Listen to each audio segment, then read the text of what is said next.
I, me, my and mine. இதோட usage எல்லாம் நம்ம எப்படி சொல்றது, இங்கிலீஷ்ல நம்ம எப்படி பண்ண முடியும்னா, ஐ எப்பயுமே சென்டென்ஸோட பிகினிங்ல மட்டும்தான் வரும், அதை சப்ஜெக்ட் ப்ரொனவுன் சொல்லுவாங்க. I have a pen. Me அப்படின்றது ஆப்ஜெக்ட்ல மட்டும்தான் வரும். இப்போ பாரதின்ற ஒரு பேரை நான் ரீப்ளேஸ் பண்ணி நான் சொல்ல போறேன்னா அது ஆப்ஜெக்ட் ப்ரொனவுன் அப்படின்னு சொல்லுவாங்க. ஹீ கால்டு பாரதின்றதுக்கு பதில நான் என்ன சொல்லலாம்னா ஹீ கால்டு மீ அப்படின்றத நான் சொல்லலாம்.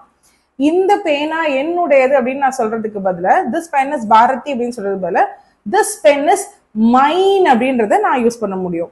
அட்ஜெக்டிவா நவுனை குவாலிஃபை பண்ணி வரும்போது மை வந்து நம்ம யூஸ் பண்ண போறோம். திஸ் இஸ் மை பென் அப்படின்றது. அப்போ ஐ ஸ்டார்டிங்ல மட்டும்தான் வரும், மீ எண்டிங்ல மட்டும்தான் வரும், மைன் நவுனை ரீப்ளேஸ் பண்ணி வரும், மை நவுனுக்கு முன்னாடி வரும். ஸோ இதெல்லாம் ப்ரொனவுன், இது அட்ஜெக்டிவ்.